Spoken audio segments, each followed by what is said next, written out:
ಕಾರ್ಕಳದಲ್ಲಿ BJPಯವರು ನಿಮಗೆ ತಾಕತ್ತು ದಮ್ಮಿದ್ರೆ ನಮ್ಮಾಗಿ ನೀವು ಕೂಡ ಪ್ರತಿಭಟನೆ ಮಾಡಬೇಕು. ಯಾಕಂತ ಹೇಳಿದರೆ ಮಕ್ಕಳು ನಮ್ಮ ಯುವಕರಿಗೆ ಇವತ್ತು ಮೋಸ ಆಗಿದೆ. ಯಾವುದೇ ಸರ್ಕಾರ ಇರಲಿ, BJPಯವರು ಕೂಡ ಇದೇ ರೀತಿ ನೀವು ಪ್ರತಿಭಟನೆಯನ್ನು ಮಾಡಬೇಕು. ಬಂಧುಗಳೇ, ಈಗಾಗಲೇ ವಿಸ್ತಾರವಾಗಿ ನಮ್ಮ ವಕ್ತಾರರಾದಂಥ ಬಿಪಿನ್ ಚಂದ್ರಪಾಲ್ ರವರು ಇದರ ಬಗ್ಗೆ ಸವಿಸ್ತಾರವಾಗಿ ಹೇಳಿದ್ದಾರೆ.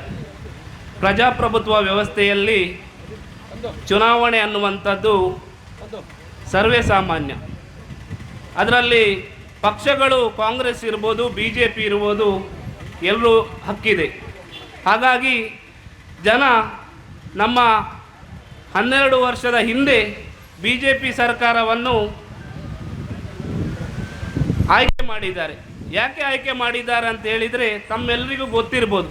ಯಾವ ರೀತಿಯ ಸುಳ್ಳುಗಳನ್ನು ಹೇಳಿ ಅವರು ಈ ಒಂದು ಆಡಳಿತಕ್ಕೆ ಬಂದಿದ್ದಾರೆ ಅಂತ ತಮ್ಮೆಲ್ಲರಿಗೂ ಗೊತ್ತಿರ್ಬೋದು. ಬೆಲೆ ಏರಿಕೆ ಇರ್ಬೋದು, ನಾವು ವಿದೇಶದಲ್ಲಿರುವಂಥ ಕಪ್ಪು ಹಣವನ್ನು ತಂದು ಎಲ್ಲ ಜನರಿಗೆ ಕೊಡ್ತೇವೆ ಅನ್ನುವ ನಿಟ್ಟಿನಲ್ಲಿ ಬೇರೆ ಬೇರೆ ಸುಳ್ಳುಗಳನ್ನು ಹೇಳಿ ನಮ್ಮ ಗ್ಯಾಸ್ ಬೆಲೆ 400 ರೂಪಾಯಿ ಇರುವಾಗ ಜಾಸ್ತಿ ಆಯಿತು, ಇನ್ನೂ ಕಡಿಮೆ ಮಾಡ್ತೇವೆ ಅಂತ ಹೇಳಿ ಆಡಳಿತಕ್ಕೆ ಬಂದಿದ್ದಾರೆ. ಜನ ಆಯ್ಕೆ ಮಾಡಿದರು. ಒಂದು ಸರಿ ಆ ರೀತಿಯ ಸುಳ್ಳುಗಳನ್ನು ಹೇಳಿ ಆಡಳಿತಕ್ಕೆ ಬಂದರು. ಮತ್ತೊಂದು ಸರಿ ರಾಮ ಮಂದಿರದ ವಿಚಾರದಲ್ಲಿ ಸುಳ್ಳುಗಳನ್ನು ಹೇಳಿ ಆಡಳಿತಕ್ಕೆ ಬಂದರು. ಇದು ಎಲ್ಲವನ್ನು ಮಾಡಿ ಬೆಲೆ ಏರಿಕೆ ಏನಾಗಿದೆ ಅಂತ ಹೇಳಿದರೆ 400 ರೂಪಾಯಿ ಇದ್ದದ್ದು 1000ವರೆಗೆ ಗ್ಯಾಸ್ ಬೆಲೆ ಆಯಿತು. ಎಲ್ಲ ಸಾಮಗ್ರಿಗಳ ಬೆಲೆಯೂ ಜಾಸ್ತಿ ಆಯಿತು. ಅದಲ್ಲದೆ ಪೆಟ್ರೋಲ್ ಡೀಸೆಲ್ ಬೆಲೆಯೂ ಜಾಸ್ತಿ ಆಯಿತು, ಕಡಿಮೆ ಆಗಲಿಲ್ಲ. ಹಾಗಾಗಿ ರಾಮ ಮಂದಿರ ವಿಚಾರದಲ್ಲಿ ರಾಮ ಮಂದಿರವನ್ನು ಕಟ್ಟಿ ನಾವು ಈ ದೇಶದಲ್ಲಿ ಭಾವನಾತ್ಮಕವಾದ ಒಂದು ವಿಚಾರವನ್ನು ತಿಳಿಸಿದರು. ರಾಮ ಮಂದಿರದ ವಿಚಾರ ಎಲ್ರಿಗೂ ಗೊತ್ತಿದೆ. ಈಗ ರಾಮ ಮಂದಿರದಲ್ಲಿ ಎಷ್ಟು ಕೋಟಿ ದೇಣಿಗೆಯನ್ನು ಜನ ನೀಡಿದ್ದಾರೆ, ಅದನ್ನು ಎಲ್ಲ ಲೂಟಿ ಮಾಡಿ ಈಗ ಕೆಲವು ಜೈಲಿನಲ್ಲಿದ್ದಾರೆ, ಕೆಲವು ಹೊರಗಿದ್ದಾರೆ. ಹಾಗಾಗಿ ಅದರ ವಿಚಾರದಲ್ಲೂ ಸುಳ್ಳನ್ನು ಹೇಳಿದರು. ಪ್ರಜಾಪ್ರಭುತ್ವ ವ್ಯವಸ್ಥೆಯಲ್ಲಿ ಆಡಳಿತದಲ್ಲಿ ನೀಟ್ ಪರೀಕ್ಷೆಯ ಬಗ್ಗೆ ಈಗ ಕ್ವಶನ್ ಪೇಪರ್ ಲೀಕ್ ಆಗಿದೆ ಅನ್ನುವ ನಿಟ್ಟಿನಲ್ಲಿ 21 ವಿದ್ಯಾರ್ಥಿಗಳು ಅವರ ಜೀವವನ್ನು ಕಳ್ಕೊಂಡಿದ್ದಾರೆ. ಹಾಗಾಗಿ ಆ ಜೀವವನ್ನು ಕಳ್ಕೊಂಡಾಗ ನಮ್ಮ ಸಂವಿಧಾನದಲ್ಲಿ ಪ್ರತಿಭಟನೆ ಮಾಡುವಂಥದ್ದು ನಮ್ಮೆಲ್ಲರ ಹಕ್ಕು. ನಮ್ಮ ಎಲ್ಲ ಯುವಕರು ಪ್ರತಿಭಟನೆ ಮಾಡಿದಾಗ ಲಾಠಿ ಚಾರ್ಜ್ ಮಾಡಿ ಅವರಿಗೆ ತುಂಬ ಜನರಿಗೆ ಪೆಟ್ಟಾಗುವ ರೀತಿಯಲ್ಲಿ ಲಾಠಿ ಚಾರ್ಜನ್ನು ಮಾಡಿದ್ದಾರೆ. ಒಂದು ಸರ್ಕಾರ ತಪ್ಪಾಗಿದ್ದರೆ ನಾವು ತಪ್ಪು ಮಾಡಿದ್ದೇವೆ, ನಮ್ಮಿಂದ ತಪ್ಪಾಗಿದೆ ಅಂತ ಹೇಳುವಂಥದ್ದು. ಈಗ ಬಿಪಿನ್ ಚಂದ್ರಪಾಲ್ ಹೇಳಿದರು, ಮೊದಲು ಲಾಲ್ ಬಹದ್ದೂರ್ ಶಾಸ್ತ್ರಿ ಅವರು ತಪ್ಪಾಗಿದೆ ಅಂತೇಳಿ ರಾಜೀನಾಮೆ ಕೊಟ್ಟಿದ್ದಾರೆ ಅಂತೇಳಿ. ಹಾಗಾಗಿ ತಪ್ಪು ಮಾಡಿದನ್ನು ಒಪ್ಪಿಕೊಳ್ಳಲಿಕ್ಕೆ ತಯಾರಿಲ್ಲದವರು 21 ಜನ ಯುವಕರ ಜೀವ ಹೋಗಿದೆ ಅಂತ ಹೇಳಿದರೆ ಖಂಡಿತ ನರೇಂದ್ರ ಮೋದಿ ಅವರಿಗೆ ಅರ್ಥ ಆಗಲಿಕ್ಕಿಲ್ಲ. ಯಾಕಂತೇಳಿದರೆ ಅವರಿಗೆ ಮಕ್ಕಳೇ ಇಲ್ಲ. ಮಕ್ಕಳಿದ್ದವರಿಗೆ ಈ ಜೀವದ ಬೆಲೆ ಗೊತ್ತಾಗ್ತದೆ. ಹಾಗಾಗಿ 21 ಜನ ಯುವಕರ ತಂದೆ ತಾಯಿ ಎಷ್ಟು ಕಷ್ಟಪಟ್ಟಿರ್ಬೋದು, ಎಷ್ಟು ವೇದನೆಯಲ್ಲಿರ್ಬೋದು. ಹಾಗಾಗಿ ಈ ಎಲ್ಲ ಯುವಕರು ದಂಗೆ ಎದ್ದು ಇವತ್ತು ಪ್ರತಿಭಟನೆಯನ್ನು ಮಾಡ್ತಾ ಇದ್ದಾರೆ.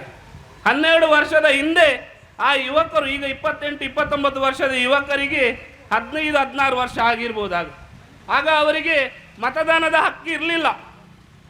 ನಮ್ಮ ಜನ್ರೇಷನ್ನ ಯುವಕರು ಎಲ್ಲ ಸೇರಿ ಈ ಹಿಂದೂ ಮುಸ್ಲಿಂ ಎನ್ನುವ ಭೇದ ಭಾವವನ್ನು ಮಾಡಿ ಬೇರೆ ಬೇರೆ ಭಾವನಾತ್ಮಕ ವಿಚಾರದಲ್ಲಿ ಇವರು ಅಧಿಕಾರಕ್ಕೆ ಬಂದಿದ್ದಾರೆ.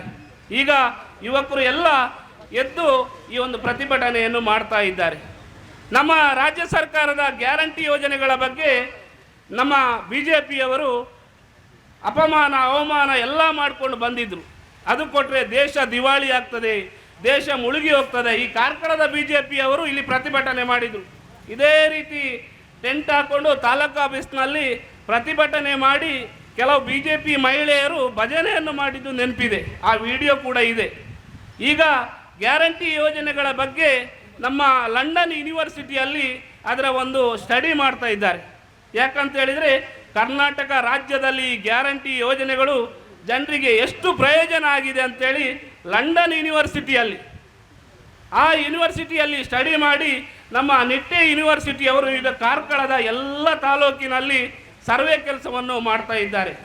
ಬಂಧುಗಳೇ, ಈ ಗ್ಯಾರಂಟಿ ಯೋಜನೆಯಿಂದ ಜನರ ಬದುಕು ಎಷ್ಟು ಜನರಿಗೆ ಪ್ರಯೋಜನ ಆಗಿದೆ ಅಂತ ಹೇಳಿದರೆ ನಾನು ತುಂಬ ವಿಚಾರವನ್ನು ಹೇಳಲಿಕ್ಕಿರ್ಬೋದು. ನಮ್ಮ ಒಬ್ಬರು ತಾಯಿ ಮೊನ್ನೆ ಅವರ ತಾಯಿಯ ಗೃಹಲಕ್ಷ್ಮಿ ಯೋಜನೆ ಬರ್ತಾ ಇತ್ತು.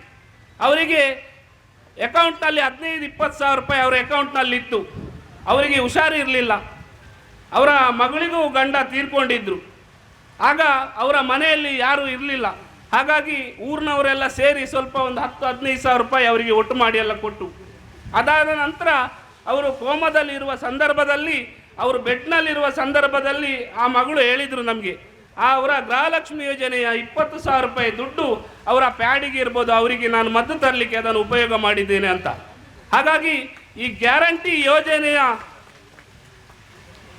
ಒಂದು ಏನು ಯೋಜನೆಗಳಿವೆ, ಇದು ಖಂಡಿತವಾಗಿಯೂ ದುಡ್ಡು ಇದ್ದವರಿಗೆ ಇರ್ಬೋದು, BJPಯವರಿಗೆ ಇದು ಖಂಡಿತ ಅರ್ಥ ಆಗ್ತಾ ಇಲ್ಲ. ಕಾರ್ಕಳ ತಾಲೂಕಿನ 37,000 ಜನ ಕುಟುಂಬಗಳಿಗೆ ಇದರ ಪ್ರಯೋಜನ ಸಿಗ್ತಾ ಇದೆ. ಹಾಗಾಗಿ ಈ ಎಲ್ಲ ಯೋಜನೆಗಳ ಬಗ್ಗೆ ನಮ್ಮ ಕಾರ್ಕಳದವರು ಇಲ್ಲಿ ಪ್ರತಿಭಟನೆಯನ್ನು ಮಾಡಿದರು. ಆದರೆ ಅವರು ಯಾರು ಪ್ರತಿಭಟನೆ ಮಾಡಿದ್ದಾರೆ ಅವರು ಎಲ್ಲರೂ ಇದರ ಯೋಜನೆಯ ಫಲಾನುಭವಿಗಳಾಗಿದ್ದಾರೆ. ಹಾಗಾಗಿ ನಮ್ಮ ಕೇಂದ್ರ ಸರ್ಕಾರ ಇಷ್ಟೆಲ್ಲ ಸುಳ್ಳು ಹೇಳ್ಕೊಂಡು ಹೇಳಿದರು ಏನಂತ ಹೇಳಿದರೆ, ನಿಮ್ಮ ಕಪ್ಪು ಹಣವನ್ನು 15 ಲಕ್ಷ ರೂಪಾಯಿ ಕಪ್ಪು ಹಣವನ್ನು ನಿಮ್ಮ ಎಲ್ಲ ಅಕೌಂಟಿಗೆ ನಾವು 15 ಲಕ್ಷ ರೂಪಾಯಿ ನಾವು ಕೊಡ್ತೇವೆ ಅಂತ ಹೇಳಿದ್ರು. ಎಲ್ರಿಗೂ ನೆನಪಿರ್ಬೋದು, ಹೇಳಿ ಭಾಷಣ ಮಾಡಿ ಎಲ್ರಿಗೂ 15 ಲಕ್ಷ ನಾವು ಕೊಡ್ತೇವೆ ಅಂತ ಹೇಳಿದರು. ಇಷ್ಟರವರೆಗೆ 15 ಲಕ್ಷ ಅಲ್ಲ, 1 ರೂಪಾಯಿ ದುಡ್ಡನ್ನು ಕೊಡಲಿಲ್ಲ. ಆದರೆ ನಮ್ಮ ರಾಜ್ಯ ಸರ್ಕಾರದ ಮುಖ್ಯಮಂತ್ರಿಗಳು, ಮಾಜಿ ಮುಖ್ಯಮಂತ್ರಿಗಳು ಸಿದ್ದರಾಮಯ್ಯನವರು ಹಾಗೂ DK ಶಿವಕುಮಾರ್ ಅವರೇನು ಚುನಾವಣೆ ಪೂರ್ವದಲ್ಲಿ ನಮ್ಮ ಎಲ್ಲ ಅಕೌಂಟಿಗೆ ಮಹಿಳೆಯರಿಗೆ 2,000 ರೂಪಾಯಿ ಗೃಹಲಕ್ಷ್ಮಿ ಯೋಜನೆಯಲ್ಲಿ, ಅದೇ ರೀತಿ ಗೃಹ ಜ್ಯೋತಿ ಯೋಜನೆಯಲ್ಲಿ ಕರೆಂಟ್ ಫ್ರೀ, ಬಸ್ಸಿನ ಶಕ್ತಿ ಯೋಜನೆ, ಯುವ ನಿಧಿ ಎಲ್ಲ ಯೋಜನೆಗಳನ್ನು ಚುನಾವಣೆ ಪೂರ್ವದಲ್ಲಿ ತಿಳಿಸಿದರು. ಅದನ್ನು ಇವತ್ತಿನವರೆಗೂ, ಈಗ 3 ವರ್ಷ ಸಿದ್ದರಾಮಯ್ಯನವರು ಮುಖ್ಯಮಂತ್ರಿಗಳಾಗಿದ್ದರು, ಇದಾದ ನಂತರ DK ಶಿವಕುಮಾರ್ ಅವರು ಈಗ ಮುಖ್ಯಮಂತ್ರಿಗಳಾಗಿದ್ದಾರೆ. ಇವತ್ತಿನವರೆಗೂ ಆ ಎಲ್ಲ ಯೋಜನೆಗಳನ್ನು ಸರ್ಕಾರ ನೀಡ್ತಾ ಬಂದಿದೆ. ನಾನು ಹೇಳುವಂಥದ್ದು ಇಷ್ಟೇ, ನಮ್ಮ ಸರ್ಕಾರ ಪ್ರತಿ ಜನರಿಗೆ ಏನು ಯೋಜನೆಗಳನ್ನು ಕೊಟ್ಟಿದೆ, ಬಡವರ ಉದ್ಧಾರಕ್ಕಾಗಿರ್ಬೋದು ಕೆಲಸವನ್ನು ಮಾಡ್ತಾ ಇದೆ. ನಾವು ಕೇಂದ್ರ ಸರ್ಕಾರದವರು ನೀಟ್ ಪರೀಕ್ಷೆಯಲ್ಲಿ ಕ್ವಶನ್ ಪೇಪರ್ ಲೀಕ್ ಆಗಿದೆ ಅಂತ ಹೇಳಿ ಪ್ರತಿಭಟನೆ ಮಾಡಿದರೆ ಅವರಿಗೆ ಲಾಠಿ ಚಾರ್ಜ್ ಮಾಡುವಂಥದ್ದು. ಎಷ್ಟೋ ಮಕ್ಕಳು ಇವತ್ತು ಲಾಠಿ ಚಾರ್ಜ್ನಲ್ಲಿ ಆಸ್ಪತ್ರೆಯಲ್ಲಿ ಇದ್ದಾರೆ. ಹಾಗಾಗಿ ಇನ್ನು ಎಲ್ಲ ಯುವಕರು ಇರ್ಬೋದು, ಎಲ್ಲ ಜನರು ಜಾಗೃತರಾಗಿದ್ದಾರೆ. ನಿಮ್ಮ ಇನ್ನು ಸುಳ್ಳುಗಳು ಖಂಡಿತ ನಡೆಯುವುದಿಲ್ಲ. ಮೊನ್ನೆ ರಾತ್ರಿ ಮೊಬೈಲ್ನಲ್ಲಿ ಯಾವುದೋ ಫೇಸ್ಬುಕ್ನಲ್ಲಿ ನೋಡಿದೆ, ಬಂದು ಮಾತಾಡಿದರು ಮೋದಿಯವರು. ಅಷ್ಟರವರೆಗೆ ಅವರು ಮಾತಾಡಲಿಕ್ಕೆ ಬರಲಿಲ್ಲ. ಒಂದು ಸಾಮಾನ್ಯ ಜ್ಞಾನ ಇದ್ದರೆ ಯಾರಾದರೂ ಮಂತ್ರಿಗಳು ಬಂದು ಇದು ತಪ್ಪಾಗಿದ್ದರೆ ತಪ್ಪು ಅಂತ ಹೇಳುವಂಥ ಜ್ಞಾನ ಕೂಡ ಇಲ್ಲ. ಹಾಗಾಗಿ ಇಲ್ಲಿ ಇವತ್ತು ನಾನು ಹೇಳುವಂಥದ್ದು, ಕಾರ್ಕಳದಲ್ಲಿ BJPಯವರು, ನಿಮಗೆ ತಾಕತ್ತು ದಮ್ಮಿದ್ದರೆ ನಮ್ಮಾಗಿ ನೀವು ಕೂಡ ಪ್ರತಿಭಟನೆ ಮಾಡಬೇಕು. ಯಾಕಂತ ಹೇಳಿದರೆ ಮಕ್ಕಳು, ನಮ್ಮ ಯುವಕರಿಗೆ ಇವತ್ತು ಮೋಸ ಆಗಿದೆ. ಯಾವುದೇ ಸರ್ಕಾರ ಇರಲಿ, BJPಯವರು ಕೂಡ ಇದೇ ರೀತಿ ನೀವು ಪ್ರತಿಭಟನೆಯನ್ನು ಮಾಡಬೇಕು. ನಾವು ಕಾಂಗ್ರೆಸ್ನವರು ಮಾತ್ರ ಅಲ್ಲ. ಹಾಗಾಗಿ ಈ ಪ್ರತಿಭಟನೆಯ ಎಲ್ಲ ನಾವು ಭಾಗಿಯಾಗಿ ಪ್ರತಿಭಟನೆಗೆ ನಾವು ಈ ಕೇಂದ್ರ ಸರ್ಕಾರಕ್ಕೆ ಖಂಡಿತವಾಗಿಯೂ ವಿರೋಧವನ್ನು ವ್ಯಕ್ತಪಡಿಸ್ತೇವೆ. ಇನ್ನೂ ತುಂಬ ಜನ ಮಾತಾಡುವವರಿದ್ದಾರೆ. ಹಾಗಾಗಿ ಈ ಒಂದು ಸಭೆಗೆ ಭಾಗವಹಿಸಿ ನನಗೆ 2 ಮಾತಾಡಲಿಕ್ಕೆ ಅವಕಾಶ ಮಾಡಿಕೊಟ್ಟ ಬ್ಲಾಕ್ನ ಅಧ್ಯಕ್ಷರು ಇರ್ಬೋದು, ಎಲ್ರಿಗೂ ವಂದನೆ ಅಂತ ತಿಳಿಸ ನನ್ನ ಮಾತನ್ನು ಮುಗಿಸ್ತೇನೆ. ನಮಸ್ಕಾರ.